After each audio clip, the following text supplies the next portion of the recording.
Heather Carlisle was the last teacher anyone would suspect, married, admired, and trusted by an entire community until her secret relationship with 17-year-old Jacob Reyes unraveled, exposing a twisted obsession that would lead to betrayal, arrest, and a courtroom request so disturbing it stunned the nation. Heather Carlisle lived in a world that many envied. Her home sat on a quiet cul-de-sac in suburban Indiana, surrounded by manicured lawns and white picket fences. Inside the two-story house, everything was in its place: polished hardwood floors, framed vacation photos from Italy, and fresh flowers in the hallway. Heather was 34, married, and taught English at North Haven High School. She drove a silver SUV, packed healthy lunches, and smiled at her neighbors every morning. Her life looked perfect from the outside. She had been married to Brian Carlisle for nearly 8 years. Brian worked in real estate and made good money. He was tall, clean-cut, and had a reputation for being reliable, exactly the kind of man everyone thought Heather deserved. They hosted holiday parties, volunteered at school events, and went on weekend getaways to nearby lakes. To their friends, Heather and Brian were the couple everyone looked up to. At school, Heather was one of the most liked teachers. She had a gift for making students feel heard, especially those who struggled. Her classroom was decorated with quotes from famous authors, stacks of worn-out novels, and colorful posters encouraging kindness and resilience.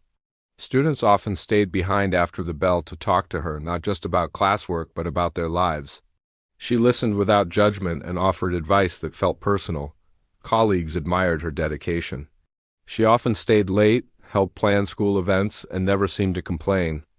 That's how she met Jacob Reyes. Jacob was a 17-year-old junior who transferred mid-year from another district. He was quiet, kept to himself, and often wore the same faded hoodie no matter the weather. His grades were average at best, and teachers described him as disengaged, maybe even troubled. But Heather saw something different. When he turned in a short story for her creative writing assignment, she noticed raw talent, a way of expressing emotion through words that felt unusually deep for someone his age. She started giving him extra feedback, writing long notes on his papers, praising his creativity. Then came the tutoring sessions. He began staying after school, first for writing help, then for literature quizzes, then just to talk. Other teachers noticed. A few raised their eyebrows at how often they saw Jacob in her classroom after hours, but no one said anything. After all, Heather had a reputation for going above and beyond. Jacob seemed to change under her attention. He spoke more in class, started turning in assignments on time, and even joined the school newspaper. Heather would often mention him in staff meetings as a success story, a student who just needed someone to believe in him. But subtle changes started appearing in her life. She stopped going to staff happy hours. She missed a few family dinners with Brian, saying she had to help a student prepare for a college essay. Her social media changed too. Fewer photos of her and Brian, more pictures of books, sunsets, and inspirational quotes about finding purpose. People didn't think much of it at the time, but the signs were there. One evening, long after school had ended, another teacher walked by Heather's classroom. The hallway was dim, most rooms were dark, but a faint light glowed from beneath her door. Curious, the teacher stepped closer. Through the small window, she could make out 2 figures sitting close together.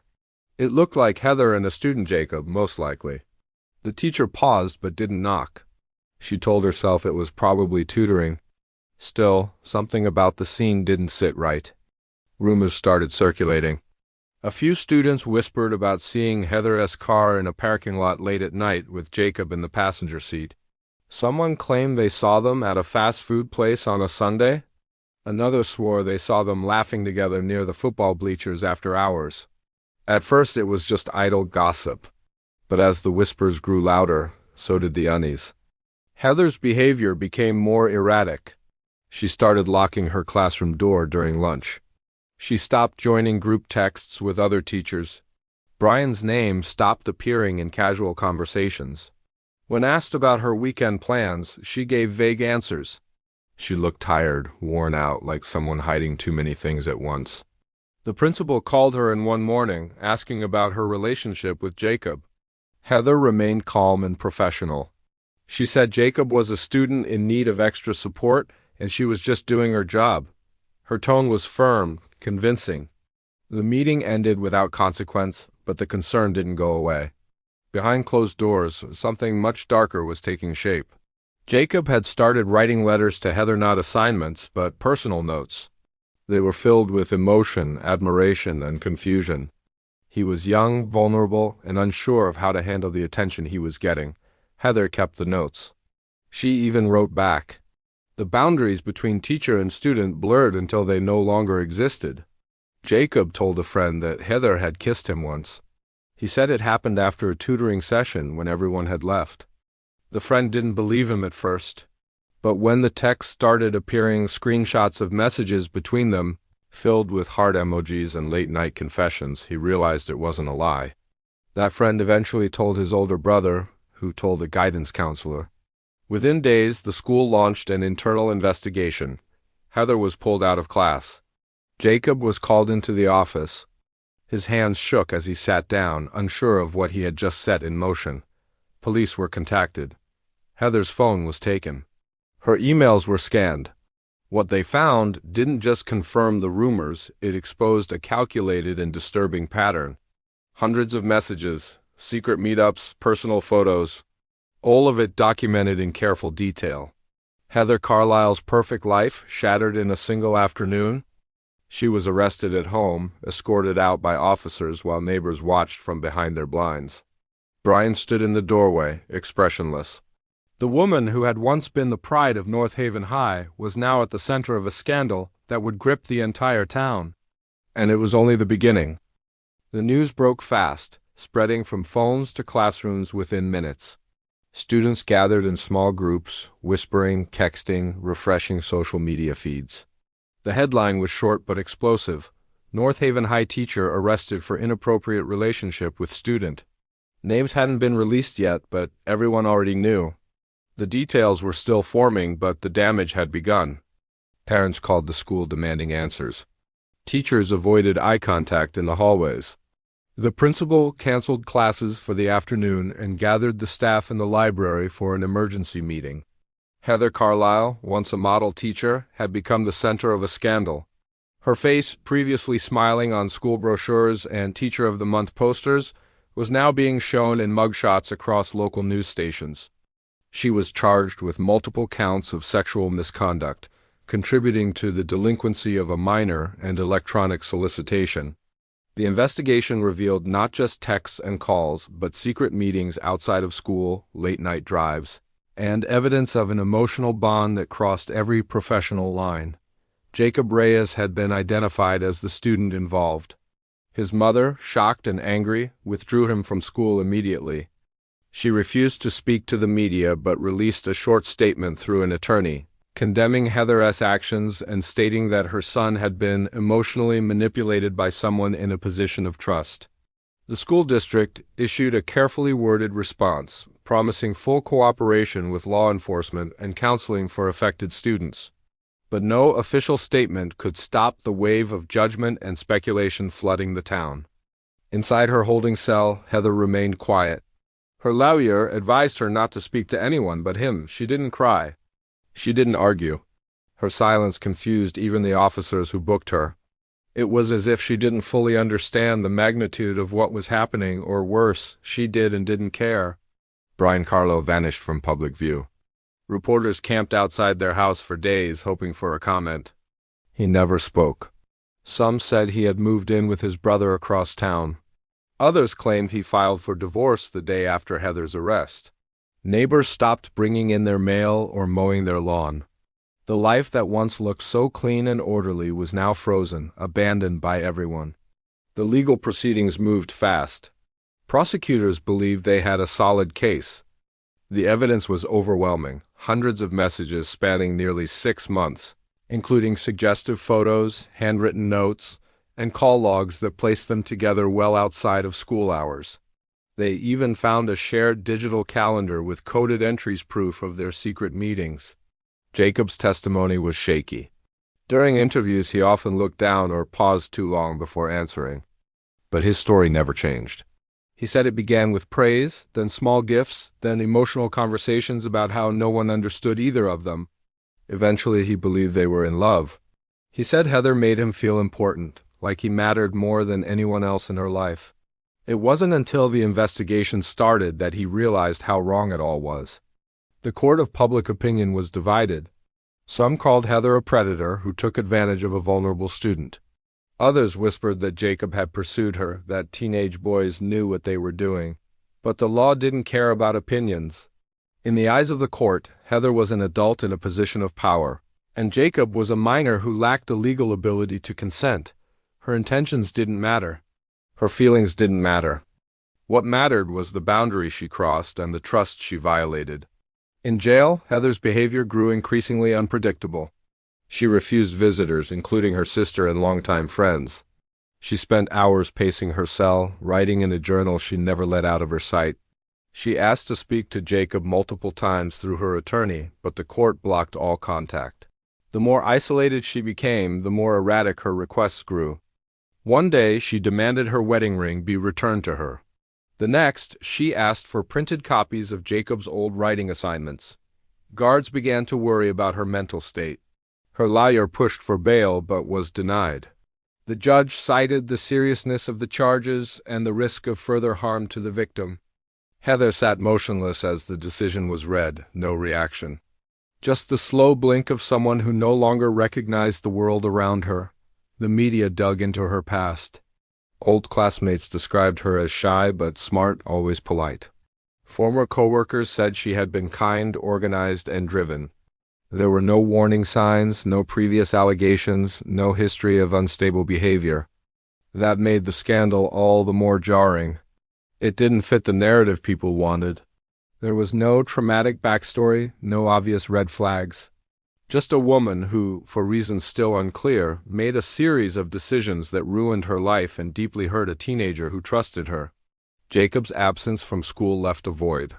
His desk sat empty in English class, his name quietly removed from the yearbook draft. Some students defended him. Others avoided the topic completely. The school counselor held special sessions to help students process what had happened. Many felt betrayed, not just by Heather, but by the system that allowed it to happen unnoticed for so long. Heather's lawyer prepared for trial by exploring every possible defense. He considered arguing that the relationship was consensual, but the law wouldn't allow it. He considered blaming emotional instability, but there was no formal diagnosis.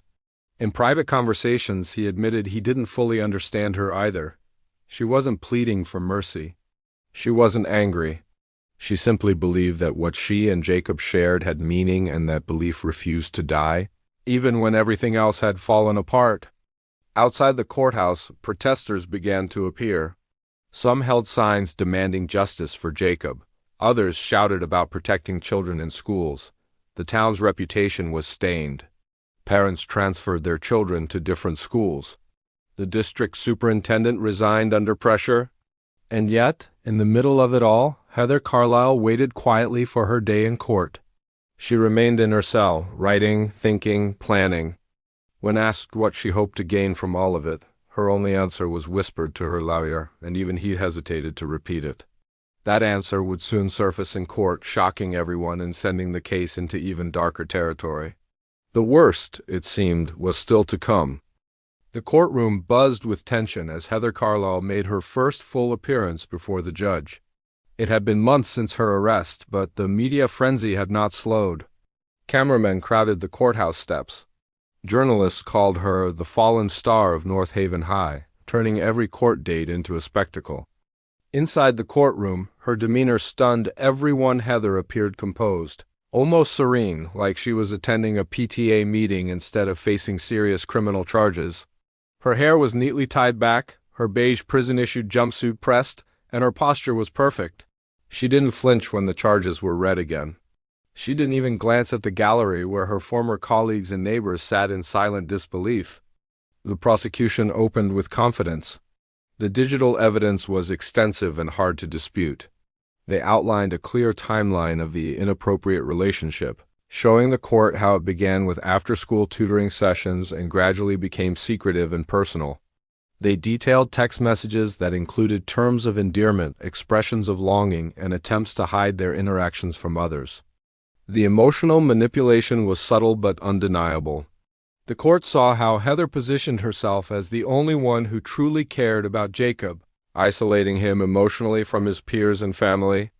Then came the letters handwritten and folded into small squares, discovered inside Jacob's school locker. One of them read, "You are the only one who sees me. Everyone else just walks past."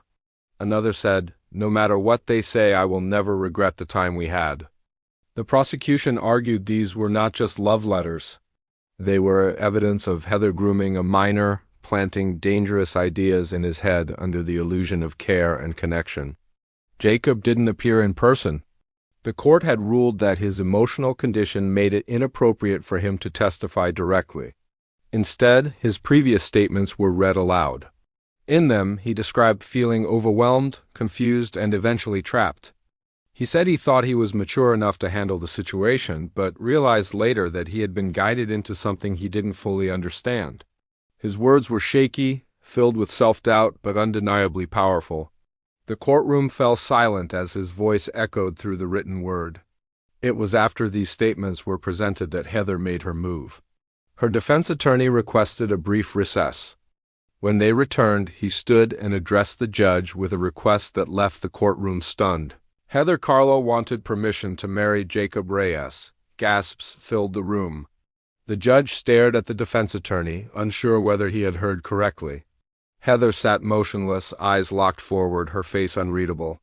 Her lawyer continued, explaining that the request was not a legal strategy, but a reflection of Heather's genuine emotional connection to the young man. He claimed that Heather believed her relationship with Jacob had been mutual and sincere, not exploitative. By seeking marriage, she hoped to demonstrate the legitimacy of her feelings and her commitment to him. The courtroom erupted. The prosecution immediately objected, calling the request a perverse attempt to reframe a criminal act as a love story. Reporters raced outside to break the news. Within hours, the story went national. "Teacher accused of sexual abuse wants to marry victim," blared across television screens and online headlines. Public outrage exploded. Mental health experts interviewed on TV condemned the request as a classic example of manipulation and emotional delusion. Parents protested outside the courthouse, holding signs demanding stricter protections for students. Online, people dissected Heather's motives. Was it a ploy to reduce her sentence, or did she truly believe she was in love? Jacob's mother released a second public statement. Her voice shaking with anger, she said, "Heather Carlisle stole my son's innocence, and now she wants to take his future. I will fight with every breath I have to protect him from her." Her legal team filed an emergency motion to block any communication or legal bond between Heather and Jacob. Behind the scenes, Jacob was breaking down. He had been pulled into a storm far larger than he could handle. His days were filled with therapy sessions and court updates. He had stopped responding to most people, even his closest friends. His social media accounts were deleted, and he no longer left the house without a hoodie pulled over his face.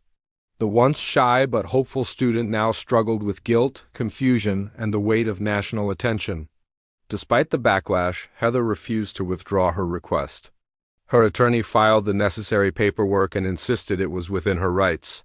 The judge scheduled a special hearing to address the matter separately from the trial. Legal experts weighed in on the rare and disturbing nature of the situation. The idea that a defendant in a child exploitation case would attempt to marry the victim during prosecution was nearly unheard of. During the hearing, Heather finally spoke. Her voice was soft but unwavering. She said she never meant to hurt Jacob and that their relationship had helped her feel seen for the first time in years. She claimed that the emotional connection between them was real, not predatory. Her words were carefully chosen, but the message was clear. She believed their bond was legitimate and worth defending. The judge denied the request immediately. He called it inappropriate and damaging to the ongoing legal process. Heather showed no outward emotion as the decision was announced. She nodded once, folded her hands, and sat back down. But the damage had already been done. Her shocking request had completely shifted public perception. Whatever hope she had of presenting herself as remorseful or misunderstood was gone. Now, even her defenders began to fall silent. Online petitions surfaced demanding maximum sentencing. Former colleagues who had once defended her began issuing quiet apologies for ever supporting her. The idea that she would try to legally bind herself to her underage victim during an active trial crossed every ethical and emotional line imaginable. The prosecution used the incident to reinforce their case. They argued that it showed a complete lack of accountability and a dangerous fixation. The trial had not yet reached its final phase, but the court and the public had already begun to see Heather not as a confused woman who made poor choices, but as someone deeply disconnected from reality and potentially dangerous. Heather was returned to jail that night under tighter restraints. Her mail was screened, her visitors limited, her access to writing materials reduced. But she still wrote. Pages of letters, poems, journal entries, all filled with the same name over and over again. Jacob. She had tried to rewrite her story, but in doing so she had sealed her fate. The trial was far from over, but there was no longer any doubt about how far Heather Carlow was willing to go to maintain her fantasy. What had once been a quiet scandal in a small town had become a national warning about power, obsession, and the consequences of crossing a line that should never be touched. After the court denied her request to marry Jacob, Heather Carlisle's case entered a darker phase. What little public sympathy she might have had evaporated completely. She was no longer seen as a misguided teacher caught in a scandal. She had become a symbol of calculated obsession. Still, she remained in jail, silent, watching from behind glass as her trial unfolded piece by piece. Her face no longer appeared relaxed. She had grown thinner, her features more angular, her eyes shadowed by sleepless nights. But beneath the surface, Heather was still holding on to something that no one could yet see. Investigators continued sifting through her digital footprint, searching for anything that might strengthen the prosecution's case. Then, on an otherwise uneventful Monday, a discovery was made that shifted the entire investigation. It came from an unexpected source, a neighbor. The woman who lived directly across from the Carlyles contacted police with a strange report. Months earlier, she had borrowed a portable heater from Heather and returned it days before the arrest. During the exchange, she claimed Heather had briefly left her living room and returned from the upstairs bedroom with dust on her clothes, looking flustered. She had always found that odd and never mentioned it until now. Acting on the tip, investigators returned to the Carlyle home with a new search warrant. This time, they focused on the master bedroom. Beneath the bed, behind a row of storage bins, they found a decorative wooden box, painted dark green with floral carvings. It looked ordinary, but inside was something very different. Wrapped in a scarf were a second phone and 2 small notebooks, both packed with personal writings, photos, and digital records never turned over during the initial investigation. The second phone was old, with a cracked screen, and had been disconnected from service, but its contents were intact. It held dozens of voice memos recorded by Heather over several months. These memos were not sent to anyone. They were diary-like confessions, sometimes calm, sometimes erratic. In them, she talked to herself about Jacob, about Brian, and about what she called the space between real life and true feeling. In one particularly disturbing memo, Heather spoke as if rehearsing testimony. She described how she would frame the relationship if confronted, that Jacob had pursued her, that he had sent her love letters first, and that she had only responded out of concern. But then, in the next recording, her tone shifted. She called Jacob her safe place, and claimed that if the world didn't understand, it was. Because the world has forgotten how to love without rules. The notebooks were equally unsettling. One was filled with handwritten poetry and pages copied from Jacob's school essays. The other was more personal, part journal, part plan. She had drawn timelines, listing every date they met outside of school, what they wore, what they talked about. She had ranked their interactions by emotional intensity. In one entry, she noted the exact moment she believed Jacob fell in love with her during a rainy afternoon tutoring session, when he had laughed at one of her jokes. The most disturbing entry came near the end. In it, Heather wrote, "If I go down for this, I'll take back the story. I'll say he started everything. They'll believe me, they always do." That single line undercut everything she had claimed in court, the love, the emotional bond, the sincerity. It exposed her as someone who had considered turning her victim into her scapegoat. Prosecutors moved quickly to admit the new evidence into the case. The judge allowed it. Heather's defense team was blindsided. They had built their strategy around presenting her as emotionally overwhelmed, confused, and heartbroken, not manipulative and calculated. Now, the jury would hear her own voice laying out her plans and preserving memories like trophies.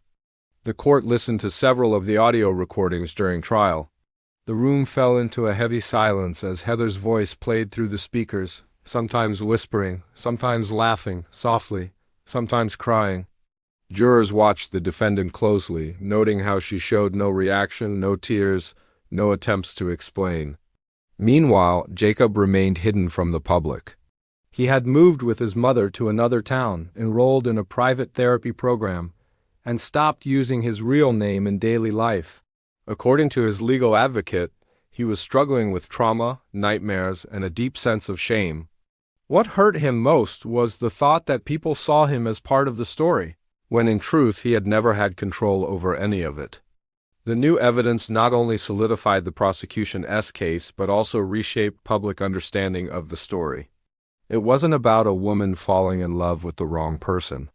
It was about a woman in power carefully building a fantasy, layer by layer, and pulling a vulnerable teenager into it. Heather's letters, recordings, and notebooks weren't just strange, they were disturbing artifacts of a mind that had detached from reality and refused to return. The media coverage shifted tone once again. National headlines called Heather a master manipulator, and criminal psychologists weighed in with diagnoses of narcissistic tendencies, delusional thinking, predatory behavior cloaked in romantic language. Her image was now beyond redemption. The court ordered an independent psychiatric evaluation. The results were kept sealed, but rumors swirled that Heather had refused to participate fully. She claimed that the questions were biased and that no one could measure the depth of love she felt. The psychologist who interviewed her reportedly noted that she showed a complete lack of remorse and an inability to view her actions from the perspective of the victim. As the trial neared its conclusion, the jury appeared visibly affected. Some jurors took deep breaths before entering the courtroom. Others avoided eye contact with Heather. The prosecution ended its case by replaying a recording where Heather, in a low and dreamlike voice, said, "If they put me in a box, I'll still think of him. I'll still be with him, even if I'm gone." That line lingered in the air long after the recording ended. It was not a defense. It was not remorse. It was a confession of obsession. In the gallery, some people began to cry. Not for Heather, but for what had been lost: Jacob's innocence, a community's trust, and the understanding that even someone who looks perfect on the outside can harbor something deeply wrong beneath. The trial wasn't yet over, but the verdict was beginning to take shape in the hearts of everyone who had followed the case. Heather Carlisle had not just broken the law, she had built a private world in which reality no longer mattered. And in doing so, she had destroyed lives that would never be the same. The day of the verdict arrived under a gray, overcast sky. Crowds gathered outside the courthouse, umbrellas bobbing like restless waves in a sea of anticipation. News vans lined the curb. Reporters adjusted microphones, ready to broadcast the moment Heather Carlisle's story came to a close. Inside, the courtroom was packed. Family members, former students, school staff, and curious locals filled the benches, many standing along the walls. Security was tight. No one knew what to expect, only that something final was about to happen. Heather entered the courtroom escorted by 2 officers. Her appearance had changed dramatically since her arrest months earlier. Her once carefully groomed hair hung limp and shoulder-length. Her face, once vibrant and glowing on school posters, looked drawn and pale. She walked slowly, yet without visible fear. She scanned the room briefly, but made no eye contact. Not with her former coworkers, not with the jurors, and certainly not with the seat Jacob's mother now occupied in the front row. The jury returned after only 6 hours of deliberation. It was quicker than most had expected. The charges were read one by one: guilty, guilty, multiple counts of sexual misconduct with a minor. Guilty on the charges related to evidence tampering and obstruction. guilty on contributing to the delinquency of a minor. By the end of the list, the room was completely silent. No gasps, no reactions, just a quiet sense of grim finality. Heather stood still as the verdicts were announced. She didn't flinch. She didn't cry. She didn't look surprised. It was as if she had accepted her fate long before the jury sealed it. The judge thanked the jury for their service and scheduled sentencing for the following week. As Heather was led away, she turned slightly toward the gallery, just enough to glance in the direction of Jacob's mother. But the woman did not return her gaze. She stared straight ahead, her face frozen, unmoved. In the days that followed, more details surfaced. The prosecution released previously sealed documents, including additional writings from Heather's hidden journal. One entry described how she fantasized about moving away with Jacob, changing their names, and starting over.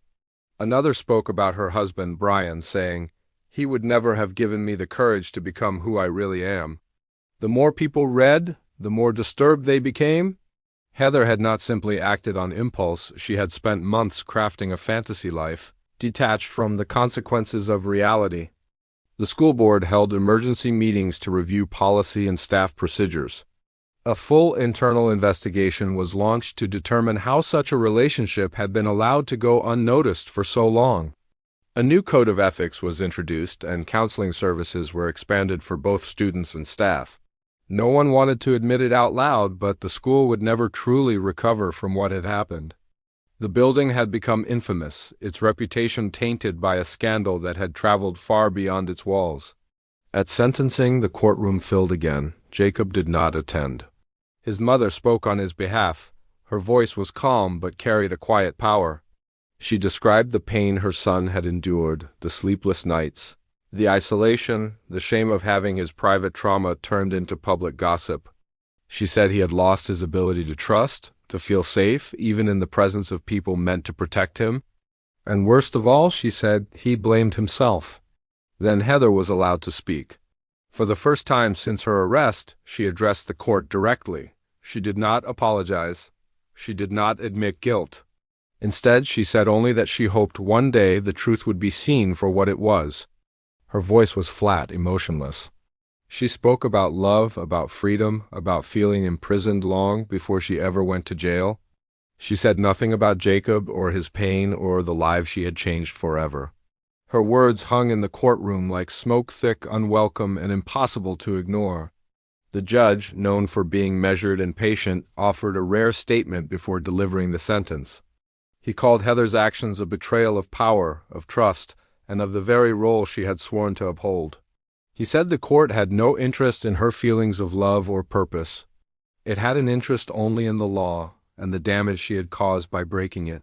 He sentenced her to 12 years in state prison without the possibility of parole for at least 8. Heather nodded, almost imperceptibly, and turned to be led away. She didn't look back. In the weeks that followed, life moved on, but not without scars. Jacob remained under psychological care, slowly beginning to rebuild some sense of normalcy in a different town under a different name. His mother changed jobs, changed homes, and tried to keep her son shielded from the whispers and the headlines. But some things could not be erased. The trauma, the betrayal, the confusion of being told he was loved while being used, all of that remained. Brian Carlo quietly finalized divorce proceedings and sold the house. He never spoke to reporters and left town shortly after the trial. Those who had once admired him for standing by his wife now whispered about how blind he must have been. In truth, he had never fully understood what Heather had become. He had watched the woman he married transform into someone he no longer recognized, and when the truth emerged, he let go completely. Heather was transferred to a women's correctional facility in southern Indiana. She was placed in protective housing for her own safety. Guards described her as quiet, polite, and unproblematic. She spent most of her time reading or writing. Letters, journals, poems, always scribbling. None of her mail was permitted to leave the facility. She was no longer allowed to write to Jacob by court order. Still, staff found dozens of unsent letters hidden in her cell, each one addressed to him. Some were full of longing. Others sounded like apologies. A few were written as if they were still together, planning a future that would never happen.